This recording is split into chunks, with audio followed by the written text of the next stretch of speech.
A lot of the talk was about the APT rules and the changes and what's happened. So there was a significant development on Friday night in regards to their sort of ongoing legal battles with the Premier League.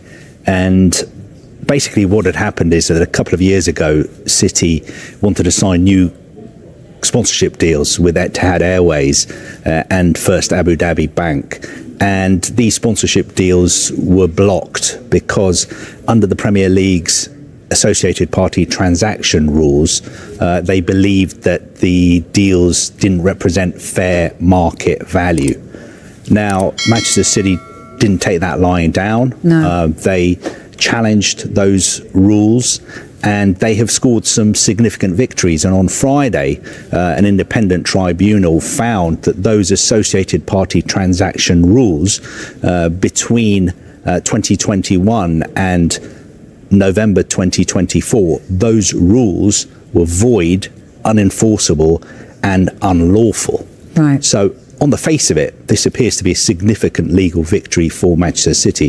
The Premier League's position, though, is that, look, we acknowledge that the tribunal has found that the rules were unlawful, but these rules were amended in November. Manchester City have also challenged those new rules, the amended rules, right. And the Premier League's position is let's wait and see what the independent tribunal says about Manchester City's legal challenge to the amended rules.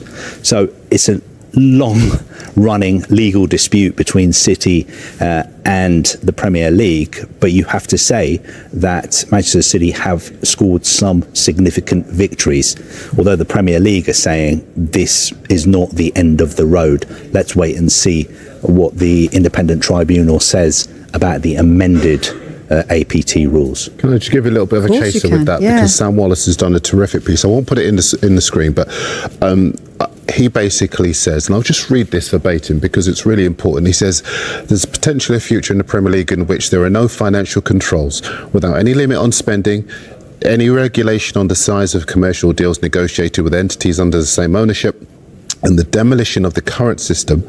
These are Sam's words by Manchester City's legal challenges, is certainly doing its best to hasten us there. And he says that for clubs like City and Newcastle, it would be terrific because they would have that freedom from relegation. But in the longer term, what that could look like is what we see in Spain and Germany, where you've got the clubs with the most resources basically dominating the league. And he asked the question, do we want that in this country? Now, again, this is Sam's opinion in the Telegraph, but it's a very sage analysis of the big picture of what this could look like. He says clubs like City and others who will almost certainly follow, they may get their way in the short term, but in the longer term, what will that do for the competitiveness of the Premier League? You know, what it boils down to is, at the heart of this whole APT dispute is, how do you assess what represents fair market value when it comes to sponsorship deals? I think some people would say that if a company, for instance, wants to pay a football club 100 or 200 million pounds to have their name on their shirts, if the company believes that that is good financially for them, it makes financial sense, then they should be allowed to do it. And I remember in the past, for instance, when Manchester United used to sign these massive commercial deals, the numbers were eye-watering, and they would always be trailed as being a world record kit deal, a world record front of shirt sponsorship deal. The numbers were always very, very big. Now what we're trying to do is regulate those deals and say, in actual fact, this deal is inflated. It's not worth quite as much as this company is willing to pay. And I think clubs like Manchester City and Newcastle United and Aston Villa, for instance, would say that a deal is worth what a company is willing to pay.